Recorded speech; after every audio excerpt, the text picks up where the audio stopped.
परियोजना प्रबंधन, project management, चरण 1, परिभाषा। अब जब हम प्रोजेक्ट मैनेजमेंट के मतलब की चर्चा कर चुके हैं, तो आइए जानें कि हम इस ज्ञान को कैसे लागू कर सकते हैं। आप सोच रहे होंगे कि मैं प्रोजेक्ट कैसे शुरू करूं? चलिए प्रोजेक्ट मैनेजमेंट के चरणों में वापस जाएं।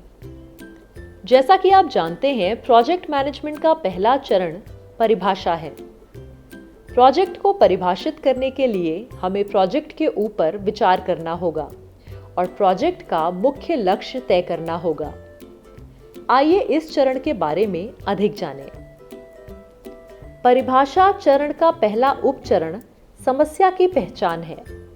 यह वह चरण है जिसमें हम खुद से पूछते हैं कि मेरी परियोजना किस समस्या का समाधान करेगी।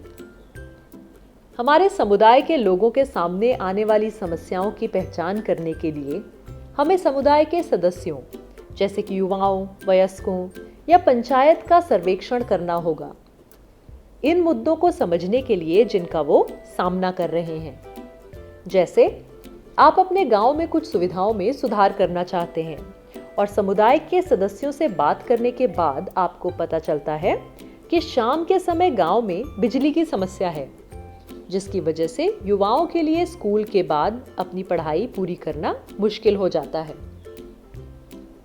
समुदाय के सदस्यों से बात करने के बाद आप तय करते हैं कि आपका प्रोजेक्ट आपके गांव के युवाओं की मदद करने के लिए बिजली के मुद्दे का समाधान पेश करेगा। फिर आप इस समस्या के समाधान के बारे में इंटरनेट पर पढ़ते हैं।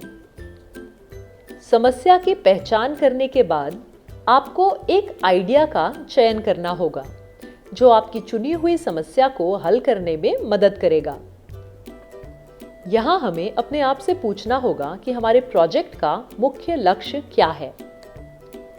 आइडिया का चयन करने के लिए आपको अपनी टीम के सदस्यों के साथ संभावित समाधानों पर विचार करना होगा और उन लोगों से भी मदद लेनी होगी जिन्होंने इसी तरह के मुद्दों पर काम किया है। जैसे बिजली के मुद्दे के लिए आप अपने टीम के सदस्यों के साथ कुछ समाधानों पर विचार विमर्श करते हैं, लेकिन आप निश्चित नहीं हैं कि इनमें से कौन सा आइडिया काम करेगा। आपको पता चलता है कि पड़ोसी शहर में आपके एक दोस्त ने अपने समुदाय में इसी तरह के मुद्दे को हल करने के लिए एक पोर्टेबल जनरेटर का निर्माण किया। अपने कुछ विचारों को संक्षिप्त रूप से सूचीबद्ध करने के बाद आप उनकी चर्चा अपने टीम के सदस्यों के साथ कर सकते हैं और अंत में उस विचार का चयन कर सकते हैं जिसको लागू करना सबसे अधिक संभव होगा। परिभाषा प्रक्रिया का अंतिम चरण इस प्रश्न का उत्तर देता है कि मुझे कैसे पता चलेगा कि यह परियोजना सफल रही। यह समझने के लिए कि क्या आपका प्रोजेक्ट सफल रहा, आपको खुद से यह पूछना होगा कि क्या यह प्रोजेक्ट आपके द्वारा चुनी हुई समस्या को हल करता है। फिर आपको यह पहचानना होगा कि ऐसी कौन सी जानकारी आपको अपने समाधान की सफलता को समझने में मदद करेगी। जैसे बिजली प्रोजेक्ट के लिए यदि आप युवाओं की पढ़ाई के लिए पोर्टेबल जनरेटर का निर्माण कर रहे हैं, तो आप जानते हैं कि यह बिजली कटौती के मुद्दे को हल करेगा और युवाओं को अंधेरे के बाद भी अध्ययन करने में सक्षम बनाएगा। यह जानने के लिए आपको युवाओं से जानकारी इकट्ठा करनी होगी, जैसे कि पोर्टेबल जनरेटर का उपयोग करने के बाद वो कितने घंटे पढ़ाई कर सकते हैं, बनाम इसके कि बिना जनरेटर के वो कितनी देर पढ़ाई कर पाते थे, और क्या इस समाधान ने उनके लिए पढ़ाई की प्रक्रिया को आसान बना दिया है। आइए एक साथ पूरे परिभाषा चरण को देखें।